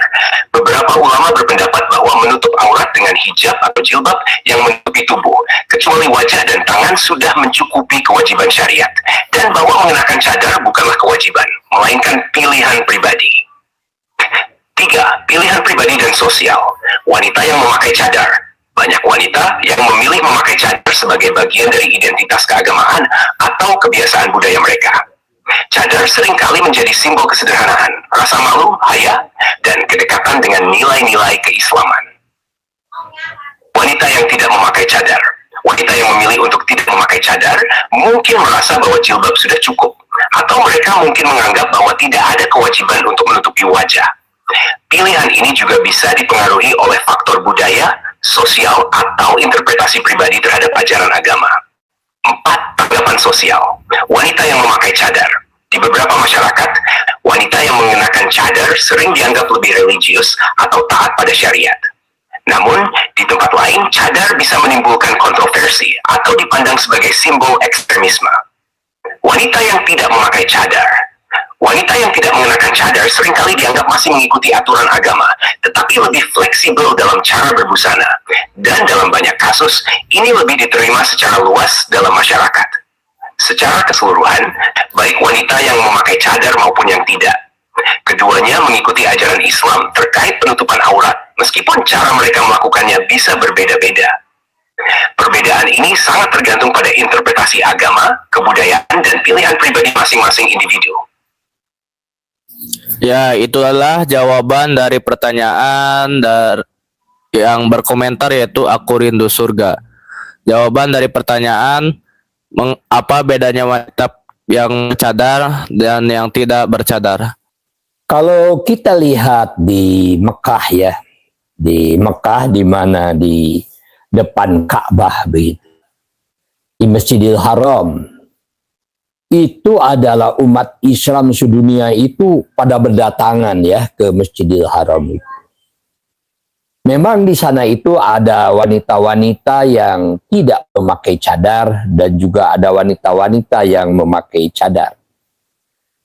Dan wanita-wanita yang memakai cadar dengan orang yang tidak memakai cadar biasa berbaur dan tidak dianggap itu adalah keluar dari syariat Islam. Arab Saudi memperlakukan orang yang memakai cadar dan tidak cadar pada waktu umroh atau waktu haji itu adalah mereka biasa-biasa saja. Tetapi memang ada sebuah kewajiban peraturan di Arab Saudi khusus untuk orang-orang yang tinggal di Masjidil Haram, yang tinggal di Mekah. Yang itu disebut kaum mukimin ya, orang yang tinggal di sana. Memang di sana itu ada kewajiban wanita asli Arab untuk memakai cadar untuk membedakan. Saya pernah bertanya juga, kenapa ini Anda ini kalau di luar itu wajib memakai cadar, kalau bertemu dengan kamu buka begitu. Mereka bahwa untuk membedakan mana orang Arab asli dengan mana orang Arab yang bukan asli. Karena kalau orang Arab yang asli begitu, bajunya juga tidak ada tidak ada mulainya. Jadi seragam saja, baik di dalam baju laki-laki atau baju perempuan, itu seragamnya sama, tidak beda. Itu untuk membedakan mana yang mukimin, orang yang tinggal di sana, dan mana orang pendatang begitu. Kenapa? Karena kalau orang pendatang, orang pakai cadar, tapi bajunya ada modenya sedikit gitu. Ya, baik laki-laki maupun perempuan agak berbeda. Ya, jadi ya silakanlah, ini tadi ya begitu bijaksananya. Tetapi ada ketentuan-ketentuan kalau di Muhammadiyah itu ada tarjih Muhammadiyah mengenai cadar begitu. Mengenai mana aurat wanita yang diperbolehkan dan tidak diperbolehkan. Silakan dibaca saja tarjih Muhammadiyah dan itu sangat komprehensif pembahasannya, karena bukan lagi tarjih tingkat kecamatan, tingkat daerah, atau tingkat provinsi. Sudah menjadi tarjih tingkat internasional. Karena tarjih pimpinan pusat itu adalah tarjih yang ditetapkan untuk berlaku warga Muhammadiyah di seluruh dunia begitu. Nah, itu bisa dilihat keputusan tarjihnya begitu. Dan berpendapat lagi. Oh ya, silakan. Katanya bukannya mata yang cepat mendapatkan dosa, kenapa bukannya mata yang ditutup malah muka? Ya itu boleh-boleh saja lah ininya ya, pertanyaannya ya. Ya, terima kasih ini atas diskusinya. Dari siapa itu? Dari sama Aku Rindu Surga. Oh, Aku Rindu Surga ya. Ya, alhamdulillah. Silakan diteruskan. Terima kasih yang sudah bertanya, dan yang lainnya bisa bertanya dan berkomentar. Dan mari kita dengarkan penjelasan jawaban dari pertanyaan Ajamil. Dua ayat yang sering digunakan untuk mendorong kita lebih mengenal Allah melalui ciptaannya adalah: 1. Surah Al-Imran. Sesungguhnya pada penciptaan langit dan bumi dan pergantian malam dan siang terdapat tanda-tanda bagi orang yang berakal. 2. Surah Ar-Rum. Allah yang menciptakan angin untuk menggerakkan awan, lalu dia menurunkan hujan dari langit untuk memberi kehidupan dengan hujan itu kepada bumi setelah matinya. Dan dia menyebarkan di bumi itu segala jenis binatang. Dan dialah yang mengatur gerakan angin dan awan sesuai dengan kehendaknya. Kedua ayat ini mengajak kita untuk merenung dan memperhatikan alam semesta sebagai tanda kebesaran Allah. Dalam surah Al-Imran, Allah menegaskan bahwa langit, bumi, dan pergantian waktu adalah bukti yang nyata tentang kekuasaannya, yang hanya dapat dipahami oleh mereka yang berpikir dan merenung. Surah Ar-Rum menggambarkan bagaimana Allah mengatur alam semesta, dari gerakan angin, hujan, hingga kehidupan yang ada di bumi. Semuanya merupakan bukti bahwa Allah memiliki kuasa mutlak atas segala ciptaannya. Melalui ciptaannya, kita bisa mengenal Allah lebih dalam dengan memperhatikan keteraturan alam dan hukum-hukumnya yang tidak pernah berubah. Hal ini mengajarkan kita untuk semakin menyadari kebesarannya dan meningkatkan rasa syukur serta takwa kepadanya. Ya, itu adalah jawaban dari pertanyaan Ajamil. Dan untuk selanjutnya pertanyaan dari A. Ilyas. Bagaimana cara kita bersyukur atas nikmat lautan bagi kehidupan manusia yang tadi disampaikan dalam tafsir surat An-Nahl ayat ke-14. Khususnya bagi yang hidupnya jauh dari lautan atau di darat. Terima kasih.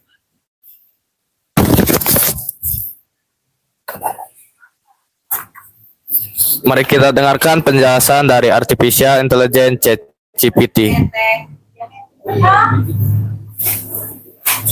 Bersyukur atas nikmat lautan. Pun kita tinggal di perkotaan yang jauh dari lautan, dapat dilakukan dengan beberapa cara yang penting lautan dalam kehidupan manusia. Berikut beberapa cara untuk bersyukur. 1. Menjaga kelestarian laut dan lingkungan. Kita bisa bersyukur dengan menjaga kebersihan laut dan mengurangi polusi yang merusak ekosistem laut. Ini bisa dilakukan dengan mendukung program pelestarian lingkungan, mengurangi sampah plastik, dan mendukung kebijakan yang melindungi laut. 2. Menghargai sumber daya laut. Laut menyediakan berbagai sumber daya yang digunakan manusia, seperti makanan, ikan, rumput laut, dan lain-lain. Energi, misalnya energi terbarukan dari gelombang laut dan bahan baku. Kita dapat bersyukur dengan mengkonsumsi hasil laut secara bijak, memilih produk yang berkelanjutan, dan menghindari pemborosan. 3. Pendidikan dan penyuluhan. Kita bisa bersyukur dengan meningkatkan pemahaman tentang pentingnya laut bagi kehidupan manusia. Ini bisa dilakukan dengan menyebarkan informasi tentang peran laut dalam rantai makanan, iklim, dan perekonomian global. Mengedukasi diri dan orang lain tentang pentingnya laut dapat meningkatkan rasa tanggung jawab kita terhadap kelestariannya. 4. Bersyukur berarti menggunakan nikmat tersebut dengan bijak, tidak berlebihan, dan memastikan bahwa kita tidak merusak sumber daya alam tersebut. 5. Doa dan rasa syukur. Bersyukur kepada Allah atas nikmat lautan juga dapat dilakukan dengan cara berdoa, mengingatkan diri akan karunia-Nya, dan menumbuhkan rasa terima kasih dalam hati. Menghargai nikmat yang ada, meskipun tidak secara langsung berada di dekat laut, merupakan bentuk syukur yang mendalam. Dengan menjaga kelestarian, mengedukasi diri, dan menggunakan nikmat tersebut dengan bijak, kita bisa menghargai serta bersyukur atas segala manfaat yang diberikan oleh lautan. Ya, itu adalah penjelasan dan jawaban dari pertanyaan A. Ilyas. Dan untuk selanjutnya pertanyaan dari A. Paldes. Bismillahirrahmanirrahim. Dalam ayat ke-15 itu disebutkan bumi itu tidak berguncang dengan adanya gunung. Lalu apa maksud dari hal tersebut gitu, dan penerapannya untuk di zaman sekarang khususnya anak muda itu bagaimana? Mari kita dengarkan penjelasan dan pertanyaan dari Apaldes.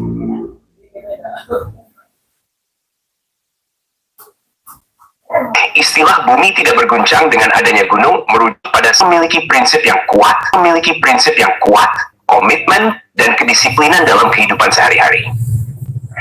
Di tengah tantangan zaman yang sering berubah cepat, terutama dengan pengaruh teknologi dan perubahan sosial, anak muda perlu memiliki gunung dalam bentuk nilai-nilai yang memandu mereka untuk tetap teguh dan tidak terguncang oleh arus perubahan yang cepat. Gunung sebagai simbol keteguhan dan kekokohan. Makna filosofis. Gunung sering dipandang sebagai simbol keteguhan, kekokohan, dan ketahanan. Seperti halnya gunung yang tidak bergerak, kita diajak untuk tetap kokoh dalam menghadapi berbagai cobaan dan tantangan hidup. Penerapan untuk anak muda. Anak muda zaman sekarang sering dihadapkan pada berbagai tantangan, seperti pergaulan bebas, tekanan sosial media, dan kebingungan. Mereka dapat menjalani kehidupan dengan lebih bijaksana dan seimbang. Ya, itulah jawaban dari pertanyaan Apoltes. Dan untuk selanjutnya pertanyaan dari Aisep. Apa saja bukti kasih sayang Allah yang terkandung dalam ayat tersebut? Mari kita dengarkan penjelasan dari Artificial Intelligence ChatGPT. Dalam surah An-Naba 3867, dukung ekosistem secara keseluruhan. Tumbuhan dan hewan juga mendapatkan manfaat dari kestabilan yang diberikan oleh gunung, yang pada gilirannya mendukung keberlangsungan kehidupan secara menyeluruh. Ini menunjukkan bahwa rahmat dan kasih sayang Allah meliputi seluruh alam, bukan hanya manusia, tetapi juga semua makhluk hidup. 5. Fasilitas alam yang mengatur kehidupan. Allah memberikan berbagai fasilitas alam seperti gunung, udara, air, dan tanah, yang semuanya berfungsi dengan cara yang sangat teratur. Semua itu bukan hanya sekadar untuk memenuhi kebutuhan dasar manusia, tetapi juga sebagai alat untuk mencapai ketenangan, kesejahteraan, dan kedamaian hidup. Kasih sayang Allah terwujud dalam kenyataan bahwa manusia diberikan segala kebutuhan untuk hidup di bumi yang penuh berkah dari sumber daya alam yang dapat dimanfaatkan dengan bijaksana. Kesimpulannya, dalam ayat ini Allah menunjukkan kasih sayangnya dengan menciptakan alam semesta yang teratur dan seimbang, memberi perlindungan melalui gunung-gunung yang menstabilkan bumi, serta menyediakan segala yang dibutuhkan oleh makhluk hidup untuk hidup dalam kedamaian. Ini adalah bukti bahwa Allah senantiasa memelihara ciptaannya dengan penuh kasih sayang. Ya, itu adalah jawaban dari pertanyaan Aisep. Dan untuk selanjutnya pertanyaan dari Pak Ismail Satrianto Angga Praja. Alhamdulillahirrahmanirrahim. Ini menarik ya. Karena zaman sekarang ada tafsir robot.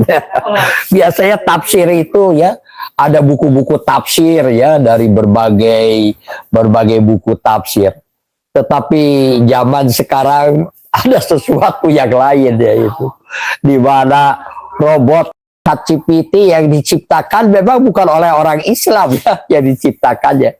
Tetapi Allahu Akbar, ini bisa menafsirkan Al-Quran ya dalam berbagai bidang dan jujur ya. Saya ada 2 pertanyaan sebetulnya, mudah-mudahan ini masih bisa, waktunya masih ada ya. Pertama, pertanyaan saya adalah bagaimana dengan surat An-Nahl? Ya, ini jadi dalam surah An-Nahl 16, Allah berfirman, dan dialah yang menundukkan untukmu laut, supaya kapal-kapal dapat berlayar padanya dengan perintahnya, dan supaya kamu dapat mencari sebagian dari karunia-Nya agar kamu bersyukur. Dan dia menempatkan di bumi gunung-gunung yang kokoh, supaya bumi itu tidak guncang bersama kamu, dan sungai-sungai dan jalan-jalan yang kamu jadikan tanda-tanda, dan dengan bintang-bintang mereka mendapat petunjuk. Surah An-Nahl. Makna ayat ini menggambarkan bagaimana Allah menundukkan laut, gunung, sungai, dan bintang sebagai sarana yang bermanfaat bagi kehidupan manusia. Laut menyediakan sumber daya yang dapat dimanfaatkan untuk transportasi dan perdagangan, seperti kapal. Gunung-gunung menstabilkan bumi, sungai memberi sumber air, dan bintang membantu petunjuk arah. Semua ini adalah nikmat dan karunia Allah yang seharusnya disyukuri dan dimanfaatkan dengan bijak oleh manusia. Penerapan dalam konteks perusahaan dan peningkatan pendapatan. 1. Manfaat alam sebagai sumber daya. Ayat ini menunjukkan bahwa Allah telah menyediakan alam sebagai sumber daya yang dapat dimanfaatkan untuk kemakmuran manusia. Dalam konteks perusahaan, ini berarti bahwa sumber daya alam seperti laut, sungai, dan tanah bisa dimanfaatkan untuk menjalankan bisnis, menghasilkan barang dan jasa, serta meningkatkan pendapatan.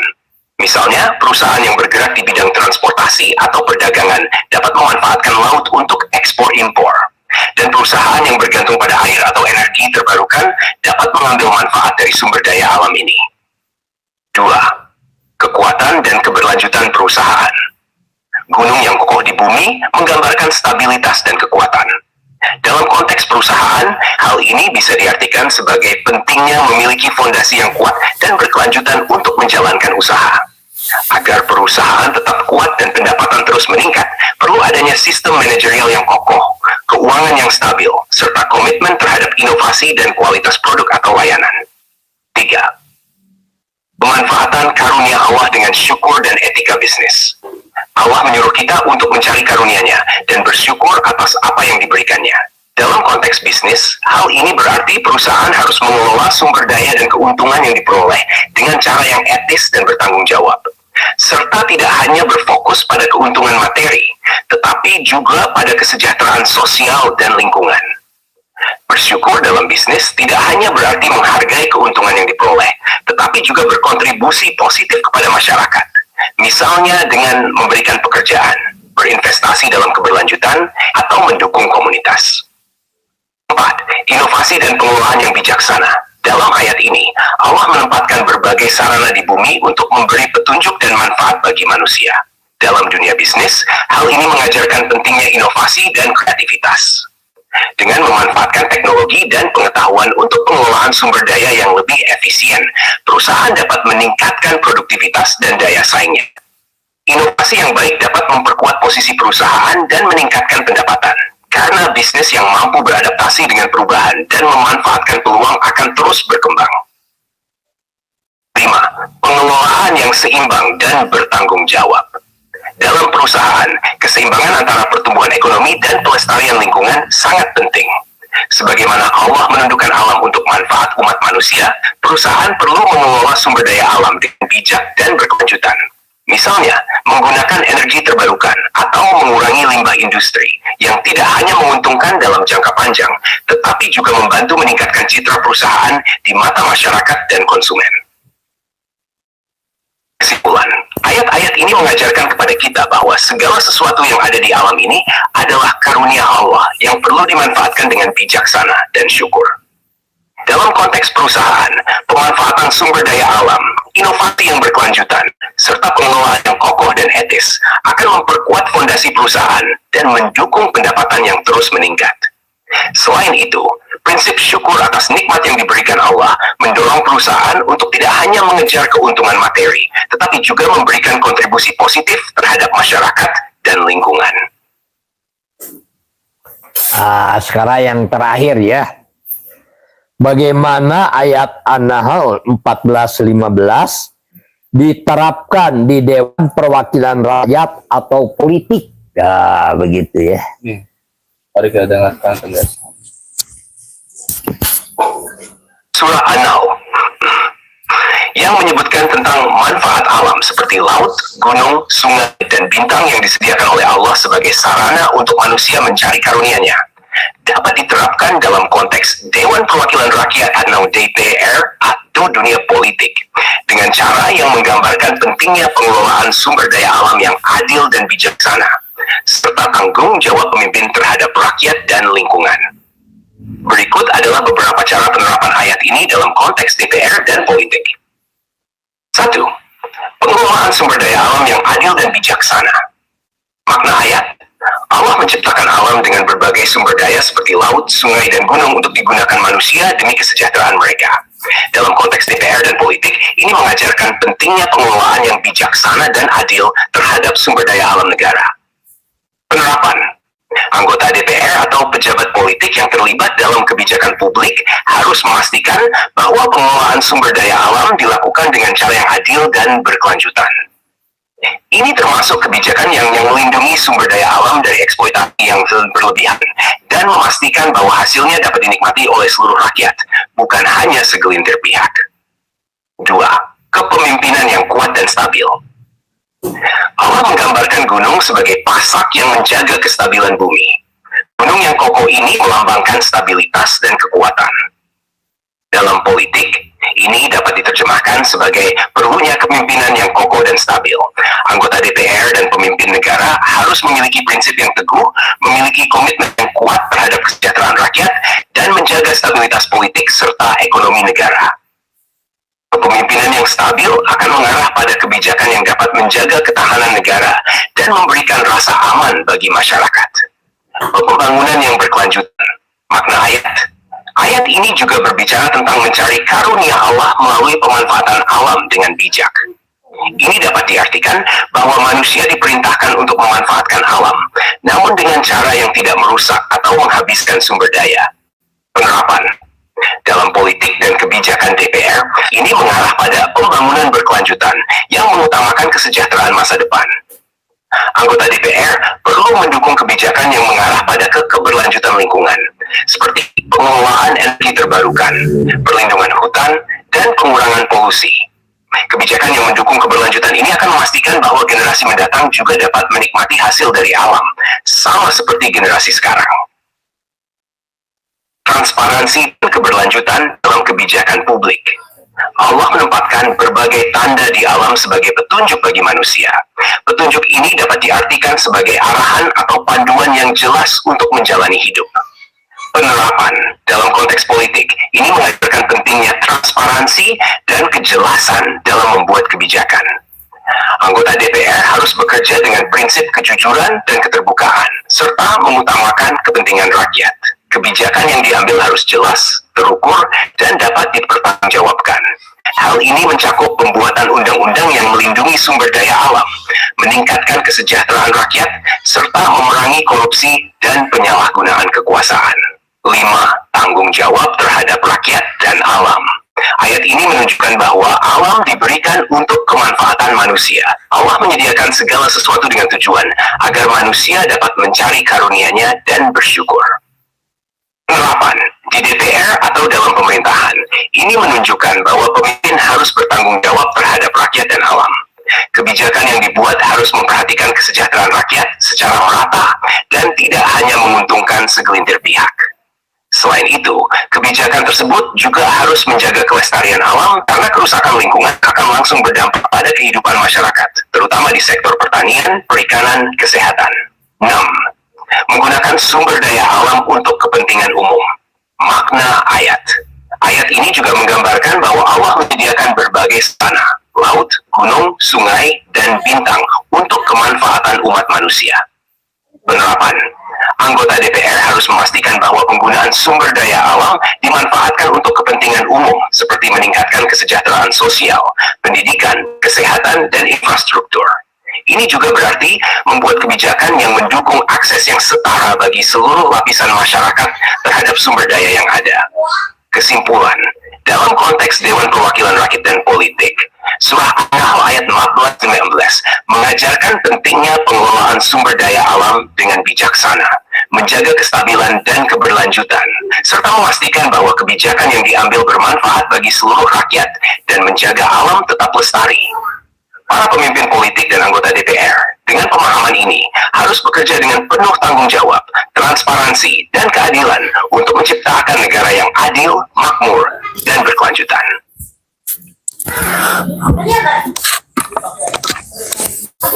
Alhamdulillahirobbilalamin, luar biasa ya. Ini ada dunia yang sedang berubah ya. Kita ini berubah atau dimakan perubahan. Ada sebuah revolusi yang sedang berjalan di atas bumi ini dengan kehadiran robot ini. Mari kita berdoa kepada Allah Subhanahu wa Ta'ala dengan sesungguh-sungguhnya doa, karena Allah akan mengabulkan doa kita semuanya. Amin. Mari kita sama-sama.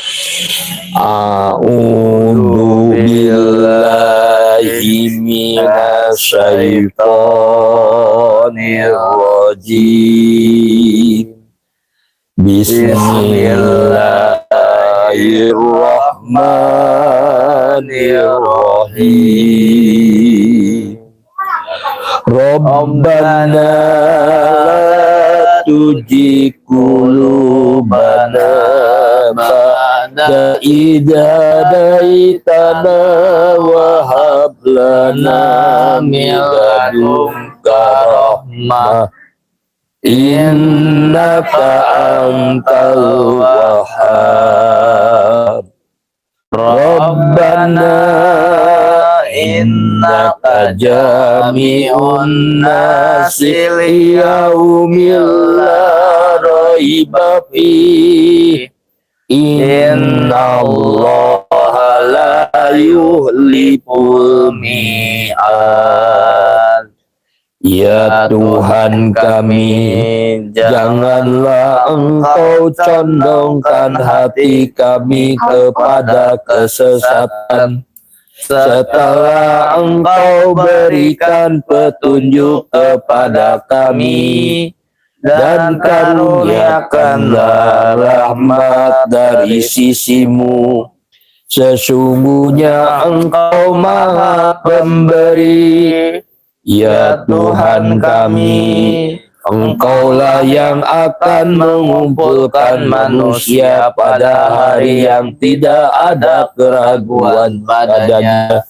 Sungguh Allah Maha menepati janji. Ya Allah, ya Rabbi, sungguh hamba memohon pertolongan Engkau. Hanya kepadamu lah hamba bertawakal. Ya Allah, hilangkan setiap kesulitan dari urusan hamba. Mudahkan setiap kesukaran dalam perjalanan hidup hamba. Beri hamba kebaikan yang lebih banyak daripada yang hamba pinta. Amin. Hindarkanlah hamba dari kejahatan. Amin. Ya Allah, ya Rabbi, lapangkan dada hamba. Sungguh hamba memohon perlindungan Engkau atas diri hamba, agama hamba, keluarga dan kerabat hamba di dunia dan di akhirat. Hamba memohon pula perlindungan Engkau atas anugerah yang telah Kau limpahkan kepada hamba dan orang-orang yang beriman. Lindungi kami semua dari keburukan. Semoga Kau limpahkan sholawat dan kesejahteraan kepada Muhammad, keluarga dan sahabat-sahabatnya. Amin. Ya Allah, ya Rabbi, sungguh hamba akan tetap merinti. Amin ya Jika Allah. memang Kau lebih mencintai tangisan hamba-Mu ini, terserah Engkau kapan Kau akan mengabulkan doa-doa hamba. Amin. Karena Kaulah pemilik sang waktu. Amin Di ya Allah. tangan-Mu segala sesuatu perkara. Amin ya. Kau pemilik kerajaan. Amin. Kau yang memuliakan, Kau yang menghinakan, Amin. Kau yang maha menepati janji, Amin. Kau yang tiada akan mengecewakan setiap Amin. hamba yang memohon padamu. Amin ya. Rahmat dan ampunan-Mu yang selalu hamba harapkan. Amin ya. Ya Allah, ya Rabbi, janganlah Engkau hukum kami Amin. jika kami melakukan kesalahan dan kekeliruan. Amin. Ya Allah, janganlah Kau berikan beban yang berat kepada kami, Amin ya. yaitu beban seperti orang yang sebelum kami. Amin ya. Ya Allah, jangan berikan beban yang berat ini, Amin. yaitu beban yang sekiranya kami tidak dapat memikulnya. Amin ya. Hapuslah dosa-dosa kami, Amin ya. ampuni kami. Amin. Sungguh Engkau Maha Penolong. Tolonglah kami, menangkanlah kami dari golongan orang-orang yang tidak taat dan patuh serta suka membangkang kepada aturan Allah. Amin ya. Ya Allah, ya Rabbi, ampuni kami, ampuni kedua orang tua kami, sayangi mereka, seperti mereka menyayangi kami di waktu kami masih kecil. Ampuni guru-guru kami, balaslah ya Allah kebaikan guru-guru kami dengan balasan yang berlipat-lipat. Jadikan ya Allah kebaikan guru-guru kami menjadi penolong kehidupannya di dunia dan menjadi penolong kehidupannya di akhirat. Amin ya Allah. Ya Allah, berikanlah kepada anak-anak kami, cucu-cucu kami, keturunan kami Amin ya Allah. yang menyenangkan mata, menyenangkan telinga, Amin. dan menyenangkan hati. Amin. Ya Allah, ya Rabbi, berikanlah kepada anak-anak kami yang tinggal di rumah kami, maupun anak-anak yang sekarang sudah berpisah dengan kami, limpahkan rezekimu ya Allah yang penuh dengan keberkahan. Ya Allah, berilah kami kebaikan di dunia, berilah kami kebaikan di akhirat, dan jauhkanlah kami dari azab api neraka. Amin. Rabbana atina fid dunya hasanah Amin wa ya fil Allah. akhirati hasanah wa qina azabannar. Amin ya Allah. Amin. Alhamdulillahirabbil alamin. Kami biasa menyekolahkan atau mendorong anak-anak untuk mencapai menjadi seorang sarjana. Jadi kalau di antara lingkungan pendengar yang hari ini sedang menonton, ada anak-anak yang dimana ingin sekolah sampai menjadi seorang sarjana atau S1, boleh tinggal di rumah kami sambil belajar, berusaha, sambil menyelesaikan S1. Kalau sudah lulus, itu pulang ke daerahnya masing-masing adalah untuk memuliakan kedua orang tuanya, serta untuk memuliakan istri dan anak-anaknya, serta untuk supaya lagi muda sudah berangkat menunaikan umroh atau haji ke Baitullah. Amin. Itulah tujuan kami. Demikianlah, mari kita ucap bisa bersama Ismail Satrianto Anggap Raja. Wassalamualaikum warahmatullahi wabarakatuh. Waalaikumsalam warahmatullahi wabarakatuh.